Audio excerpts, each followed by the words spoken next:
Welcome to another edition of the Best Business Minds, where we interview business leaders and academics that write thought provoking books.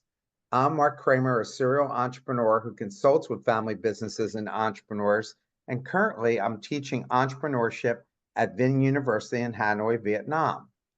Today, please welcome columnist for Entrepreneur.com, Cynthia Kay, author of Small Business, Big Success. Cynthia, welcome. Well, thank you so much for the invitation. I am delighted to be with you and all of the guests today. Well, I really enjoyed the book, and I think you did a great job. Of course, you can tell that you're a serial entrepreneur from reading the book, as opposed to somebody who just writes the book and has no real experience doing it. So, Cynthia, let's start off with you telling us about your professional background and how you got to where you are. Like most entrepreneurs, I went down a path and then it kind of took a few turns and twists here and there. But I actually started in broadcasting and spent 13 and a half years working in broadcasting. And then, I always thought I would own my own business. I come from a background where my dad was a small business owner, and you kind of get that bug. I didn't think I'd do it as soon as I did, but when things happened at the station, and the last station I worked at, I worked for like four different owners in 6 years, and I was kind of like, who's the boss anymore? And so I decided that I wanted to own my own production company. And I kind of started it. I did a little freelancing on the side and then got some great advice from a good business owner who said to me, if you really want it to be a business, you have to make the leap and you have to devote yourself to it. So started the business, and it is now over 35 years old. What was the first business you got into? Well, when I started the business, we were doing a lot of what I'm going to call, we were more of like a small agency, where we were doing TV commercials, and we were doing, things that would go to shows. And then we kind of transformed that business, and we actually incorporated it and made it into a real business, not just a freelance business. And that's when we started really expanding and looking at who needed us. And, I think that's one of the things that entrepreneurs don't think about. They go, oh, I've got this great idea. And I go, yeah, but who really needs what you're doing? And so we did a lot of research, and then we really formalized it into a media production company. Since then, we've actually expanded it out, and we now offer communications consulting, we offer graphic design. So we've really expanded the product offering. So what we started with, I think that foundation is a little bit still there, but it certainly has morphed, as a lot of businesses do, and if you don't change, you don't keep up with what's happening in the marketplace. What do you do with TikTok? I got to be honest with you, we don't do a lot of TikTok. And I'll tell you why we don't. So I have a theory that says you need to focus on a couple of different platforms, but that you have to look at where your customers are. And my customers are not on TikTok. My customers are on LinkedIn, they're on Facebook, they're on Instagram, they have YouTube channels. TikTok was not really one of those, so we really have not focused our efforts there. And I say that to people. People go, "Oh, I have to be everywhere." And I go, "Not really. You have to be in a few places where you're going to connect with the kind of people that you want to attract." That's my perspective. Before we get in the book, and this is an interesting topic because so many people care about how they go and brand themselves and market themselves. You know, what's the biggest mistake the business leaders that you deal with make when it comes to utilizing all of these different platforms? Yeah, well, I think so. Each of the platforms honestly has a very kind of unique feel to it, and what plays well there. I think the mistake that I see is people will create something for one platform and just try to leverage the exact same thing across everything. And I don't think that works. I think you have to be a little bit more intentional about how you are targeting what you're creating to that specific audience. So that would be one of the big things that I think is a mistake. Yeah, and probably also learning, making sure they're authentic as opposed to overcoached and not coming across as real, right? Oh, absolutely. You know, it's funny because I think sometimes we've spent so much time telling people like this is the way you should be. And I do a lot of communications training, and what I say to people is I don't want you to be me. You can't be me. I want you to be your best version of you, right? But Yeah, you can't change who you are. Because when you do that, you are not going to be authentic, and you're not going to be the same person that people will see. So I love one of the best compliments I had when I was working in broadcasting was that when people would meet me off the air, you know, they'd see me on TV and then they'd see me, they'd go, wow, you're just like you are on TV. And I'd go, well, yes, but you know, some people are not that. I find it's easier to just be who you are. no question about it. Absolutely. And again, I just need to ask a couple more questions Yeah, about, absolutely. communications. Well, what's the role that AI is playing in communications? Well, I think there's there's good roles and there's bad roles that AI is playing in communication right now. You know, I have, as many people have, mixed feelings about AI because I think that there's very good uses for it, but I also find that people are using it and they're using it instead of doing the actual work. So let's say, for example, someone is creating in my industry, a script for a video production, and you put in the stuff and it spits you back out something. Well, the problem is it's pretty generic. There's nothing special about it. And maybe down the road it will be better, but I think using AI as a starter, as a way to get ideas, Yeah, I as a agree with way you. to think, I think that's a great, I think that's an awesome use of it. But I think it's a mistake to take what it gives you and use that as your brand, because really you're just everybody else then. Yeah, we tell the students, I know I tell the students at my school that not to use AI to do their papers because they need to learn critical thinking skills and learn how to communicate.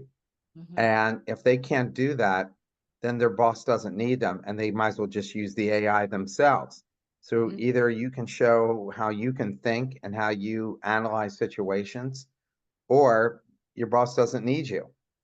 yeah. And so I think that's what people are seeing. And even the writers in Hollywood who are worried about their jobs.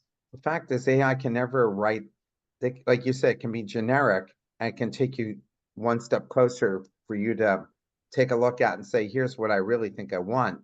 But it Mhm. can't actually write like a great writer can. Well, and you know, there's this thing that we call your company voice, your voice. And and I think that's really important because that's why people read things. That's why people listen to podcasts. That's why people watch certain series on Netflix or whatever, because there's a style to it.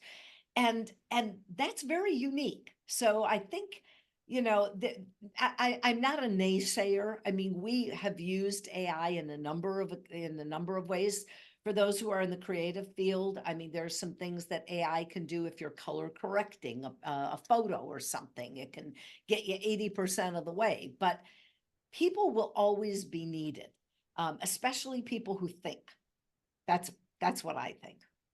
Yeah, I think so too. Last thing here, LinkedIn, you can post, and as I often do, and hit, and mine is over like 11 million people that we hit. But always the amazing thing is that although you might see a lot of people look at things, they don't necessarily click and move forward with Yeah, anything. yeah. And I mean, you see LinkedIn groups with 300,000, a million people, and you're thinking, if I post there, there's got to be a good response. And I've had other authors come on whose people had, posted everywhere in LinkedIn and didn't find results either. Why is that? Well, so it's not, in my mind, it's not a numbers game. You know, It's like, we all get these folks who reach out to us, we can give you 50 And million I'm talking about the followers. LinkedIn groups, not your Yes. followers, but the Okay, LinkedIn but the groups. LinkedIn groups. Okay, so I would say there's two things here. Let's play devil's advocate. One, you might not be in the right group. One, it might not be a group that's tightly aligned with what you're trying to do. It might be just, a broad or a loosely knit group. So I think that may be one of the things. The other thing we all have to say is maybe what I'm putting out there isn't of interest. I mean, Yeah. let's be honest with ourselves. Sometimes things that are interesting to us are not interesting to other people. So I think we have to look at, we have to be really introspective.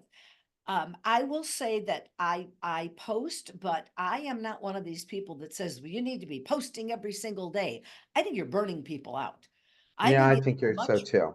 I think it's much better that you post when you have content or when you want to call something out. But if you're just posting to post, it's probably not surprising that you're not getting a lot of traffic. Yeah, there have been studies done by Wharton and Harvard that they will tell you that you're better off having an influencer post who has 50,000 followers than Kim Kardashian with 150 million, Absolutely. because the 50,000 are serious, and so is the guy, the man or woman who's posting, that they're Yeah. actual experts, Yeah. and that smaller following will take you a lot further than Kim Kardashian's people saying, if you can pay this, we'll post it. Yeah. Yeah. So let's get to your book, which was fabulous and Oh, great for thank you. entrepreneurs. So why did you write this book? It's really interesting because so this is actually my third book, and I really did not intend to be an author. I've always been, in the media business and, more video and that sort of thing. But I've always been an advocate for small business, and I have volunteered with a number of organizations. More recently, I was the board chair of the National Small Business Association, and they're an advocacy voice for small business. And so, as I was going out and talking with businesses all over the country and doing some speeches, one of the topics was about why big business loves small business, and I gave this presentation, and a woman came up to me afterwards and said, "So, what's the name of the book? Where can I get it?" And I laughed. I said, "Well, there really isn't a book." And she said, "Well, there should be." I'm like, "There should be a book." And so I started writing things down, and I did what a lot of people do. I went and got educated about writing it. And the more you start to write down that body of work that you're doing, the more you realize how much you know and how much you can share with other people. And so I decided to go for it, and was very blessed. Career Press is my publisher, have a great agent, and I just love sharing. And the thing about my book, which I think is maybe a little different, is my background was broadcast and journalism. So I'm used to telling stories, not just my story, but other people's stories. And so when I looked at the book and I looked at the content, I went out and actually found businesses and small business experts, and said, "Will you share? Can I do an interview with you? Can I tell your story?" So I think the collection of stories is what I think makes it powerful. Not that it's not just mine. It's this really broad base of people who are wanting to share what they know about small business because they love small business. Absolutely. And it comes through in the book for sure. Um, could you share a personal anecdote or experience that particularly shaped your understanding of the dynamics between small and big business? Yeah. So I have sort of this theory of that there's this kind of love-hate relationship. Big businesses sometimes I get tired of being called like dinosaurs and slow and ineffective, and small businesses are like the little engine that could. And what I discovered was, when I got my first opportunity with a larger business, and I put a lot of work into it, and I got shortlisted, and I went in to meet with them, and I got really, I thought, odd questions like, who will be doing this work? And I said, well, that would be me. And well, who's going to be the point of contact? And how, and what became very obvious to me is that big businesses were used to getting shuffled all over the place and not having great partners. And so when I got my first opportunity, I actually started asking, why did you hire us? Why do you? And I got things like, well, you don't just go do what I tell you to do. You actually like give some thought to it and come back with ideas.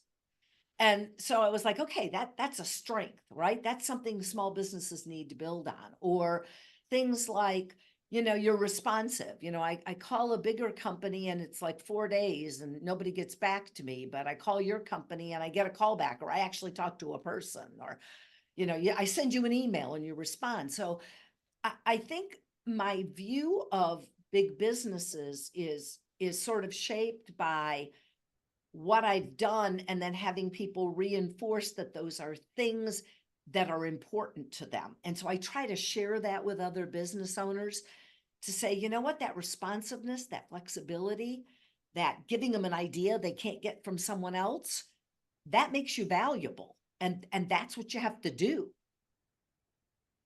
Well, I mean, that's how all these great businesses that we see, like Walmart and others, right? I mean, nobody would have ever guessed back in the 1960s that little old Walmart would crush Sears, and Sears would be out of business after being in business over 100 years.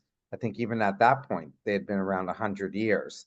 And nobody would guess that Amazon would Mm. be the one with the catalog when Sears had a 100-year lead on them, and the biggest catalog that anybody had ever put on the planet.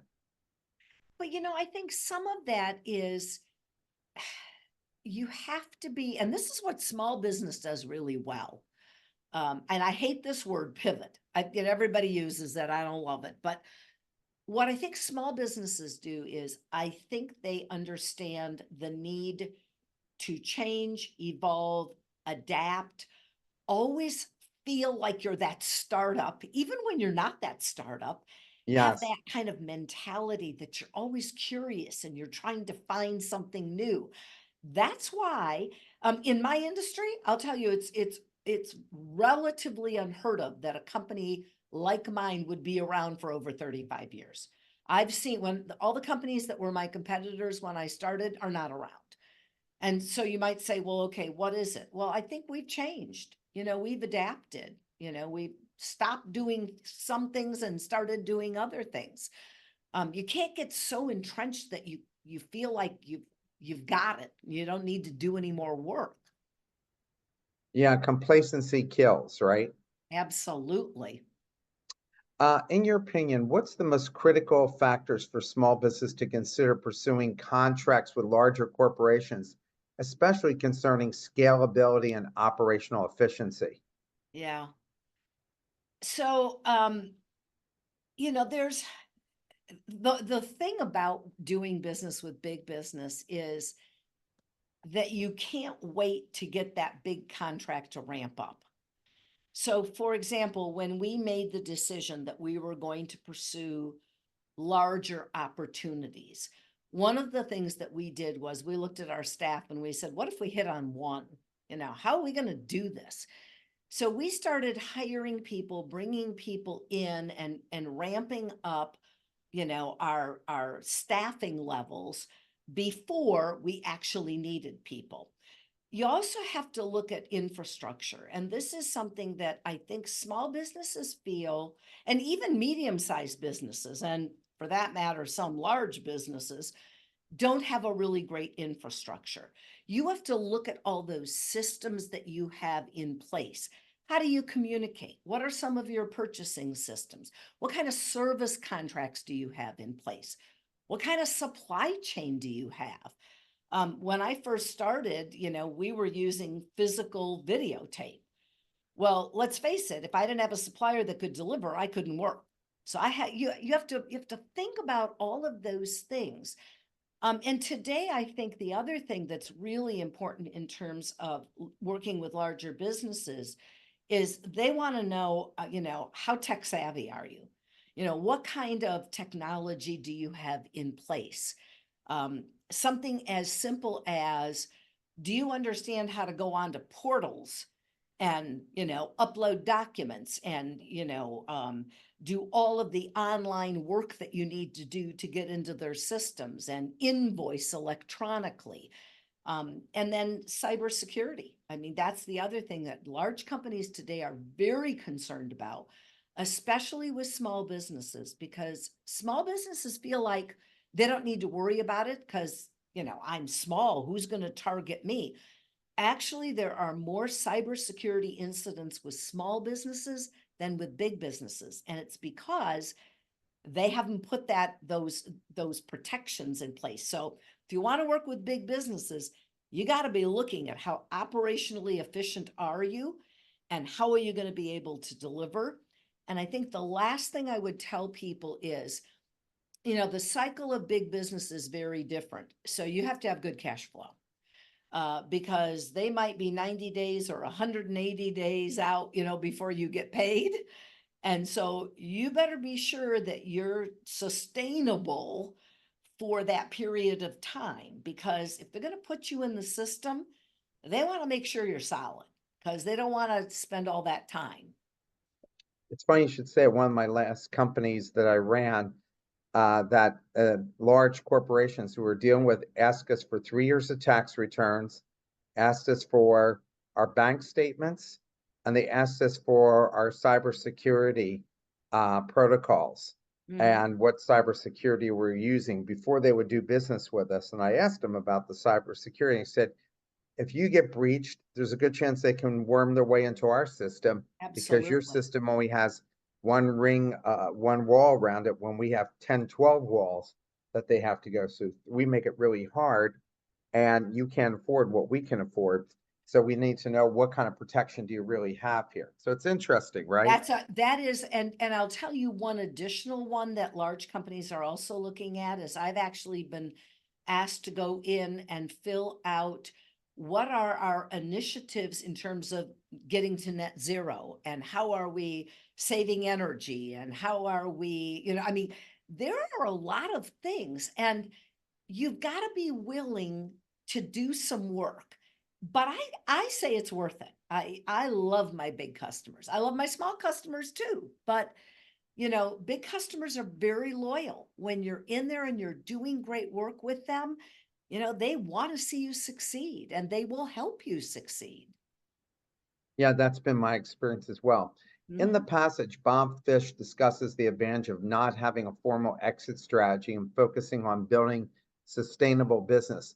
Do you think this approach is achievable for most small business owners, or are there other situations where having a formal exit strategy is essential? Yeah. So, for context for our listeners today, Bob Fish is the co-founder of Big B Coffee, which is one of the fastest growing franchises in the country. And Bob is a most unusual man. I have served on a number of boards with him. He's just wicked smart. Um, and when I asked him if he was going to retire, he goes, "Yeah, I have no strategy." And I'm like, "Okay, everybody has a strategy." And he's like, "No, I am going to work until I'm going to try and carry me out with my boots on or something like that." I think he is most unusual. And that's not to say that he doesn't have a plan should he become ill or whatever. It's just he is going to work. This man does not intend to retire, and he is doing wonderful things in terms of a foundation that he has and the business. I think that's not the norm. I think business owners need to have an exit strategy, even if they think they don't need one. And let me tell you why. Um, if you have an exit strategy that says, I'm going to be a solopreneur, or I'm going to be a micro business, or I'm only going to be, a small business, 5 or 10 people. Okay, if that's what you want, then your exit plan is going to be different. And how you grow and run the business is going to be one thing. If you say, I want to grow a big machine, right? Well, okay, if you're going to grow a big machine, you better have an exit plan for how you're going to leave that business when life happens, whether that's you get bored and you want to move on, or you have a health crisis, or you just want to try something new. So I think it's really important for people to really think about where do they want to be? What's going to feed their soul? And at different times in your life, I think that's different things. So having that exit strategy is kind of like a guide. But I absolutely adore Bob Fish, and he's going to be one of those people who will work forever, you know.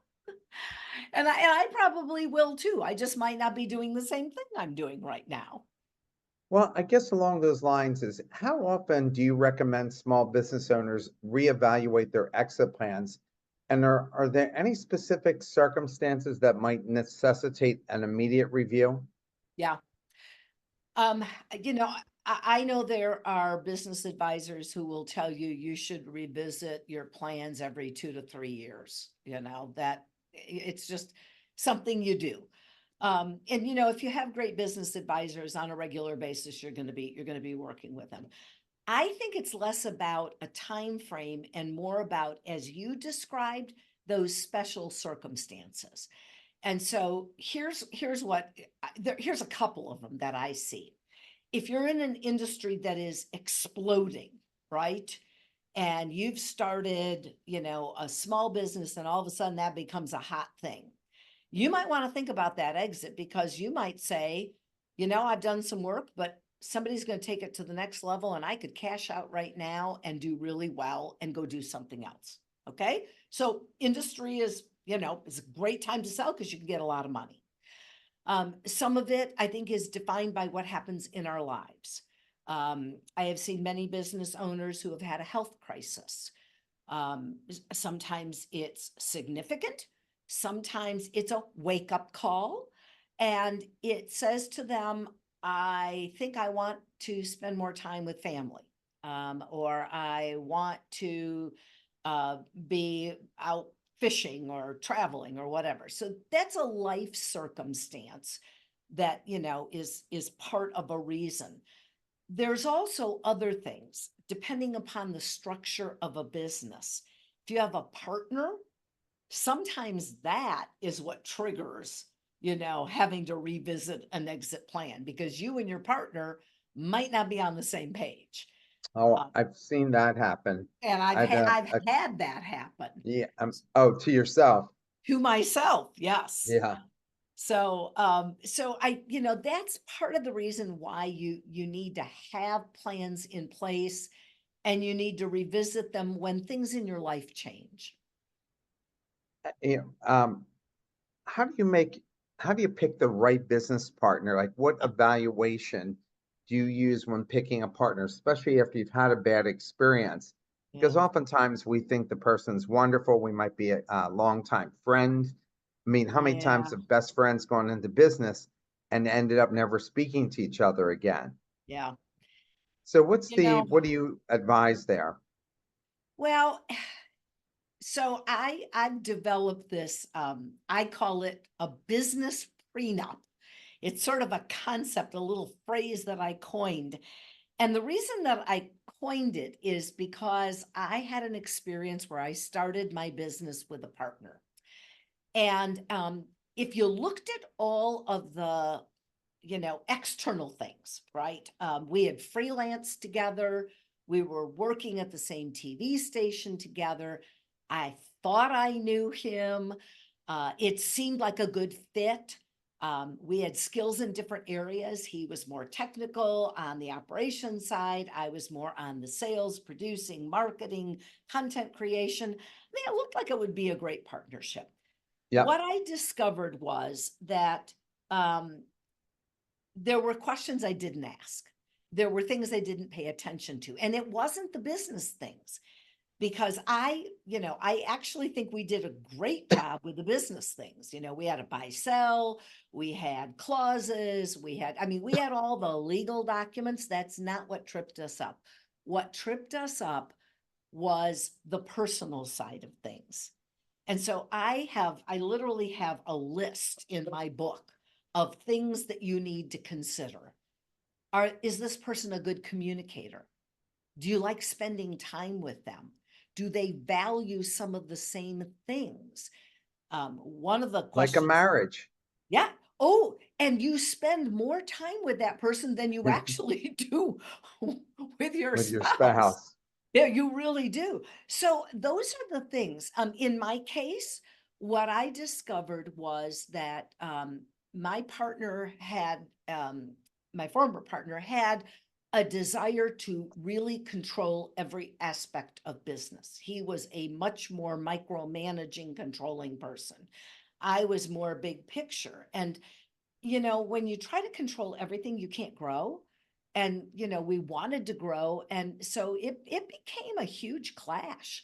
And, fortunately, we had systems in place. I bought him out, and it worked out well. But there's a lot of things that you need to ask. And you need to have not just one conversation, you have to have a lot of conversations. What are you going to do if one person thinks the other person isn't working hard enough? Yes, Right? that happens all the time. All the time.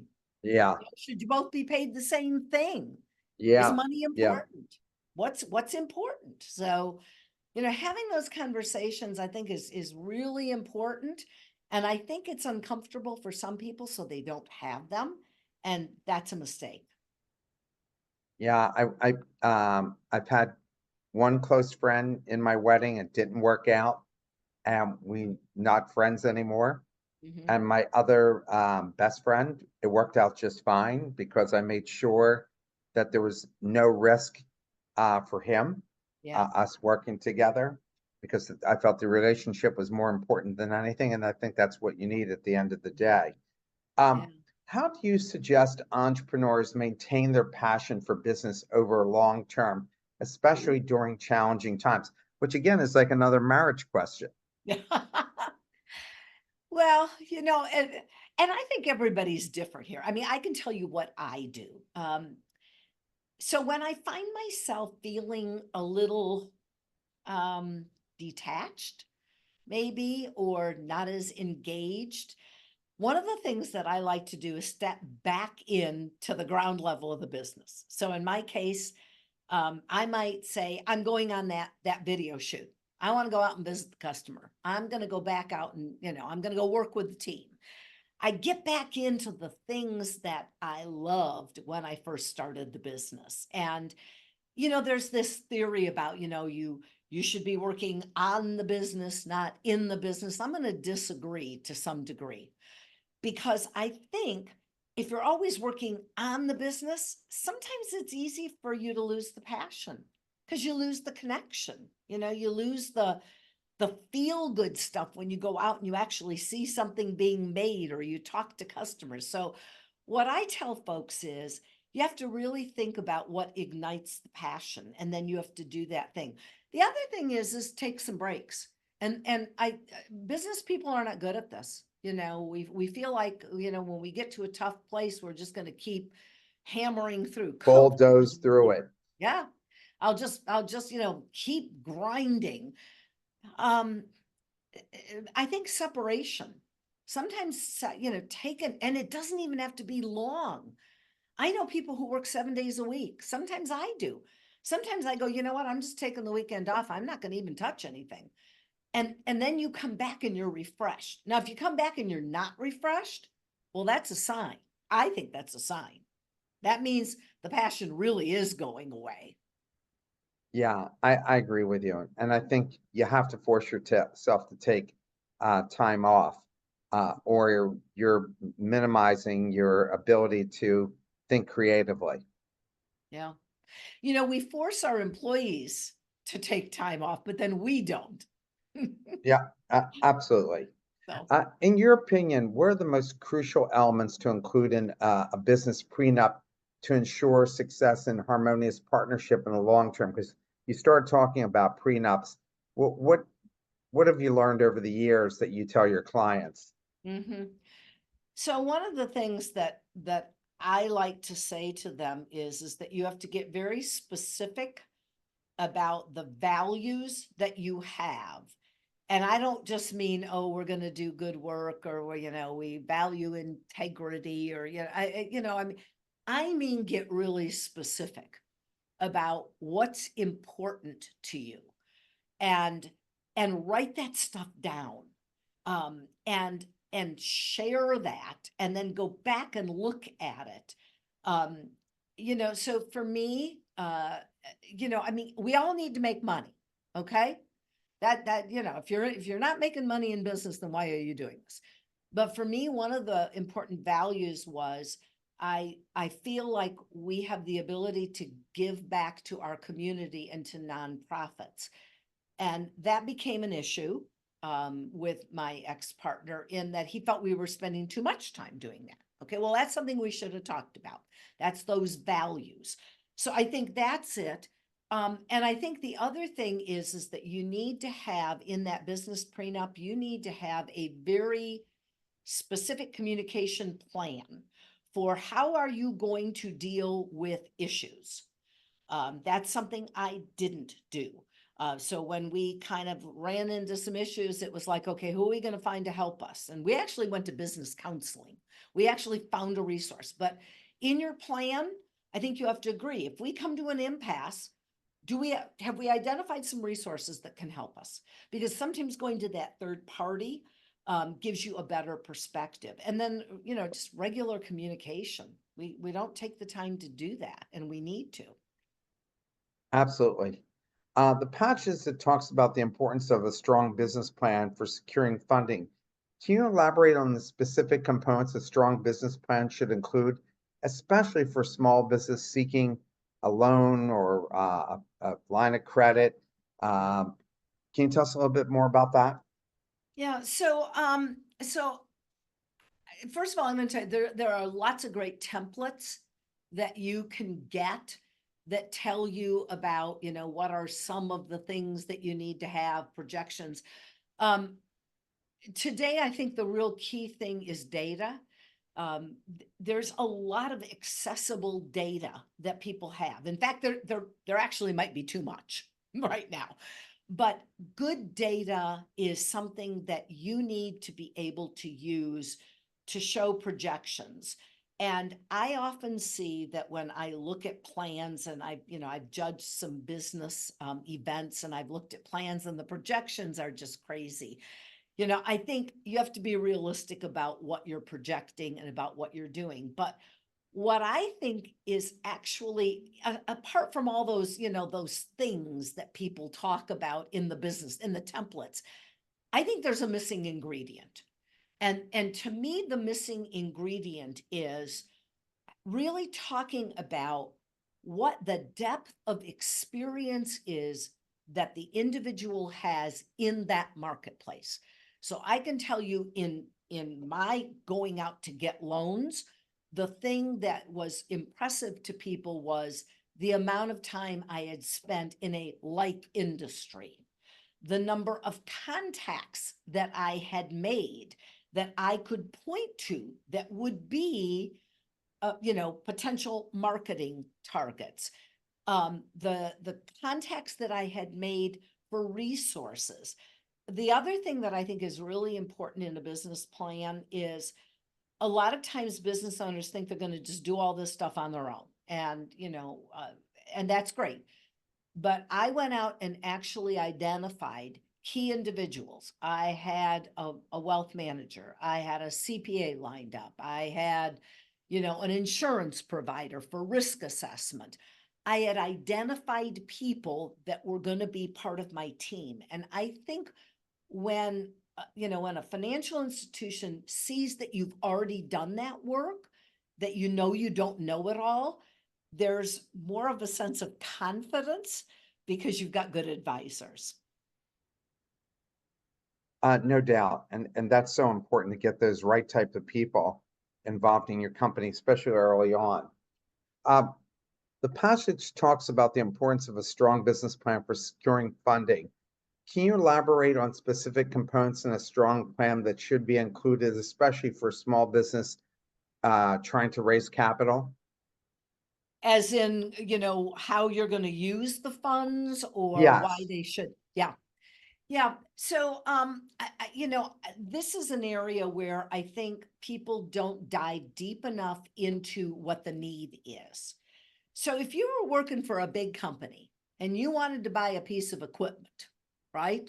You would have to go to your C-suite or your board or whatever and justify why you needed that piece of equipment.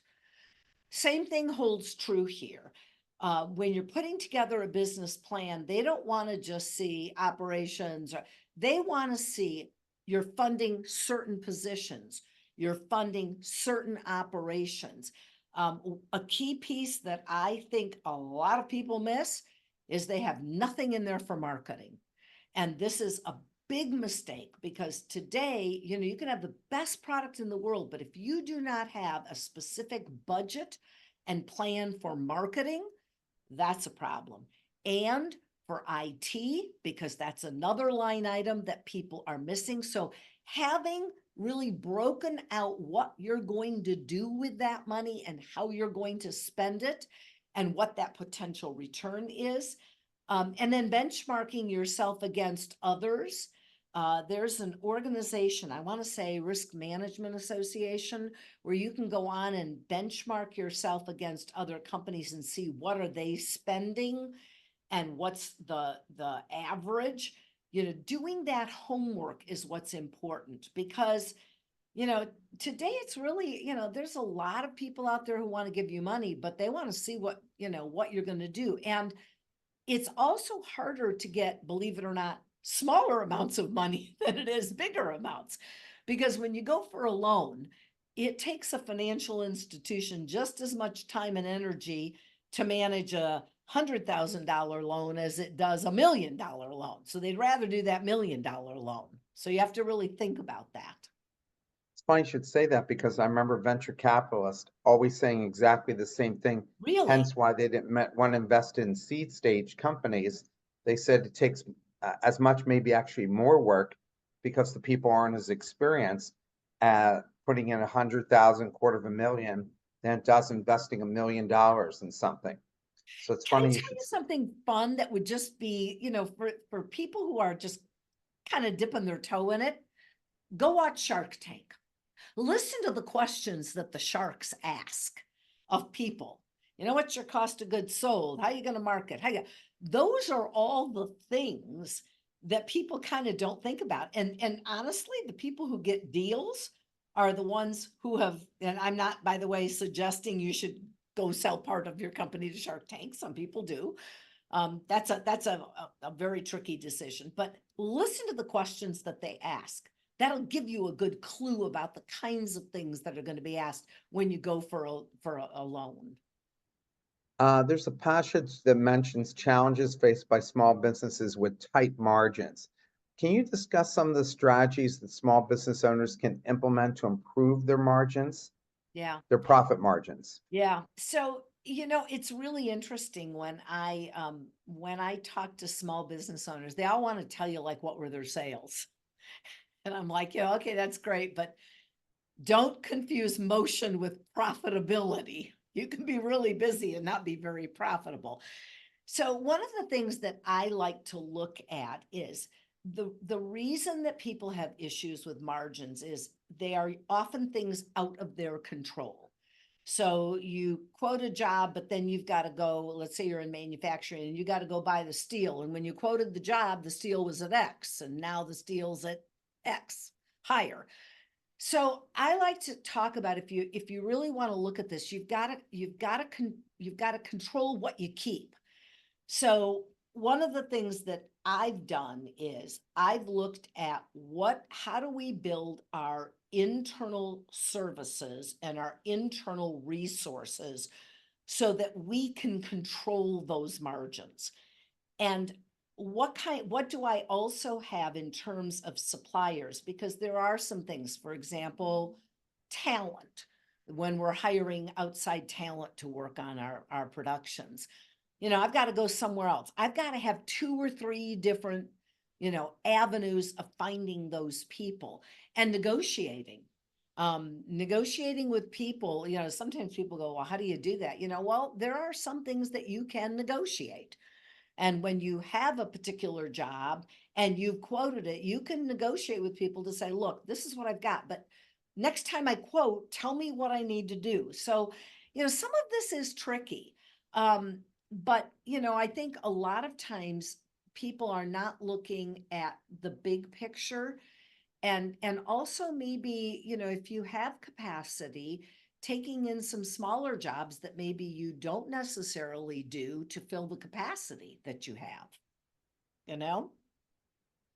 Can you elaborate on some of the benefits of joining a peer-to-peer group or attending industry events, especially for those entrepreneurs who might feel hesitant to reach out for help? Yeah. You know, um, for one thing, I would say to people, learn to reach out for help because we all need help. Um, but yeah, I think there is nothing like another entrepreneur to understand what it is you're going through. And some of my best advisors have come from organizations that I have joined. So, for example, in Michigan, which is where I am, there's the Small Business Association of Michigan. And they have what are called owner to owner meetings where owners get together and talk.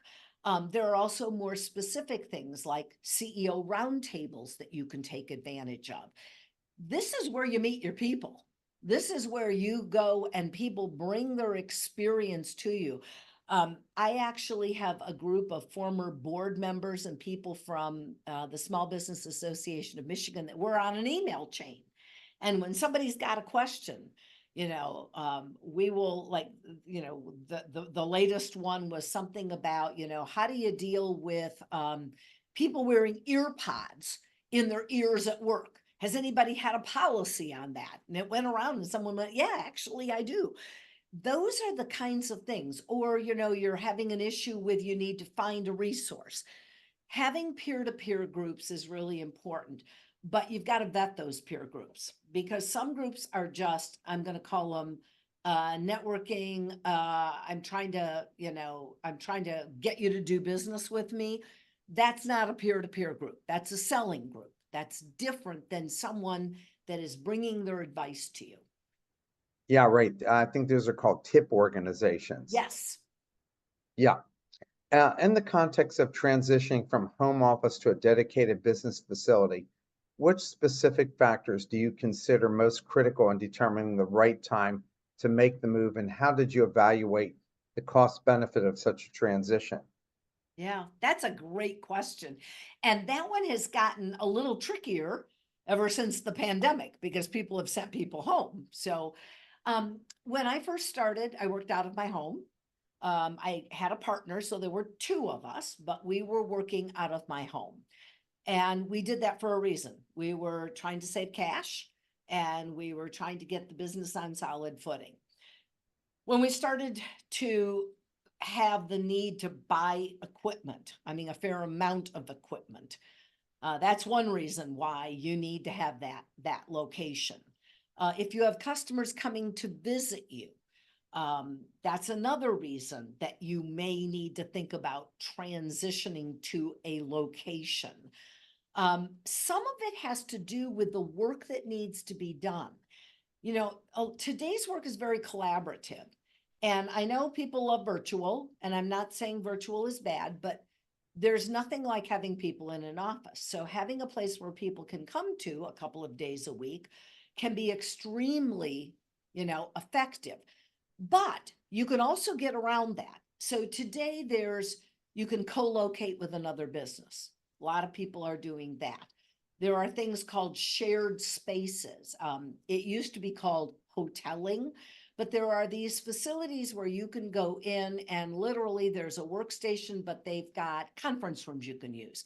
So you may not necessarily need to buy a place or lease a place. There are options that you need to look at, but I do feel like, there are some businesses that never need to have a facility. And there are others where I think it's a mistake not to have that gathering place. And for us, as we started to add employees, you don't want them sitting around your kitchen table, right? Considering the pandemic and so many companies were not requiring people to come back, and now they kind of are, especially some of them who have long-term leases and they don't want the buildings to sit empty.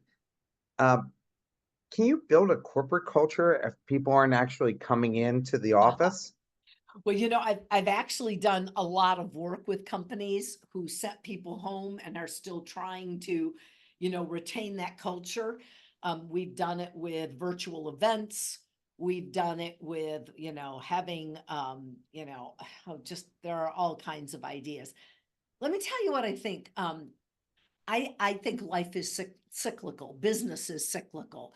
So, they sent everybody home and then they're like, oh my goodness, we have no culture because they didn't pay attention to it. And then it's, oh, we bring everybody back. And, I think hybrid work can be very good for some people, but you still have to have the culture. And the culture isn't just about being in a place together. That's not what the culture is about. The culture is about, how do people feel about the organization? What are the behaviors that contribute to a positive work environment? And there are things you can do to cultivate that virtually, but at some point, I may be a little old fashioned, but I think you got to get people together. And then you use those opportunities to have people connect and get to know each other. So I hesitate to give sweeping advice because every organization is different. But I will tell you this, people who don't pay attention to corporate culture have a really hard time retaining people and have a hard time attracting people, because people are attracted to a culture, to that, being a part of that community. Absolutely. Given the negative statistics about meetings, such as a high percentage of employees feeling overwhelmed or disengaged, and I just read this again in the Wall Street Journal this past week. What specific steps can leaders take to make meetings more productive, engaging, and valuable for everybody? Yeah. Well, I will be one of the people that says I watch those statistics like you do, Mark, and it's amazing. I mean, people even report falling asleep in meetings regularly, right? Okay, so the Yep. first advice I would give is, way we have meetings that people don't need to meet. We have, people who schedule regular weekly meetings. I'm not saying you shouldn't be consistent in your communication, but if you really don't have anything to talk about, then don't meet. Meetings need to be content rich if you want people to pay attention, and they have to have an outcome. So here are a couple things that I suggest people do. One, I think, and my team all does this, we do a good job of pre-meeting communication. People have to do their homework and they come to the meeting with a specific assignment, right? Go out and research 3 ideas about how we're going to do this better. All right, that's there's a purpose for it. So I think that's one thing, that pre-communication that takes care of all the stuff that people need to know, but is not valuable in a meeting. Second thing is that I think too often you have one person who's the point and they don't, I call it share the stage. I think the reason you have meetings is to get input from a variety of people. And so assigning people a particular thing to talk about and having them give some experience, that can make it more engaging. What kind of hands-on things can you do? The other thing, and this is a really simple tip that I'll give to people, is I've seen people do the meeting agenda in the same order every single time. Change up your agenda. If you always do financials first, put them last. People get into that autopilot. So what I want people to think about is, how do you change it up? But there are things that you can do, and we spend a lot of time working with people on how to improve meetings that make it productive and make it, important for people to be there. And leadership has to think it's important. They need to show up too. No, no question about it. The book talks about avoiding jargon and corporate speech. Can you provide some practical tips for leaders on how to simplify the communication and use more engaging language? Okay. So I'm going to give some really simple advice. I'll give like 2 or 3 tips. The first thing is don't try to sound smart. A lot of people think that the smarter they sound, the more content and information they're giving. And what I say to people is simple, active, and powerful language.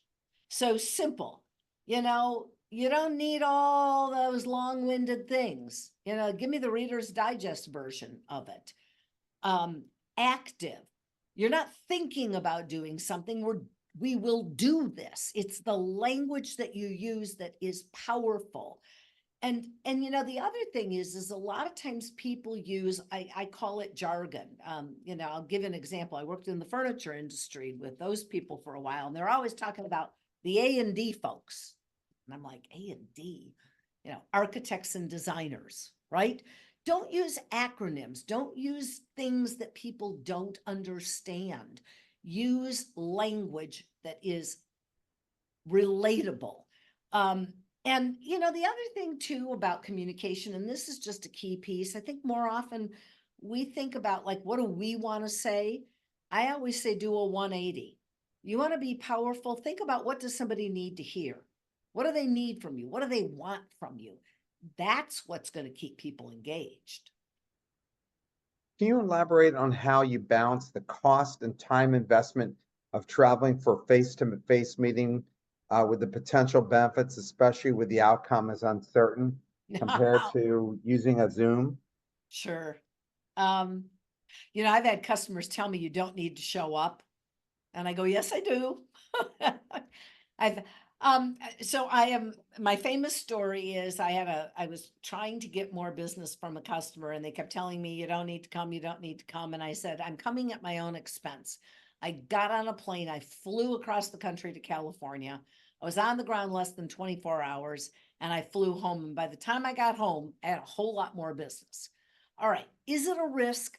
Yes. But I think you look at what is the potential, right? First of all, is someone just shopping you? If they're just shopping that's not that you can do that. You can do that via Zoom. Do they ask you really good substantive questions about what you're doing, right? Have you talked to them about what are they specifically looking for? And is that a good fit for you? If they're not even willing to talk to you, I wouldn't get on a plane.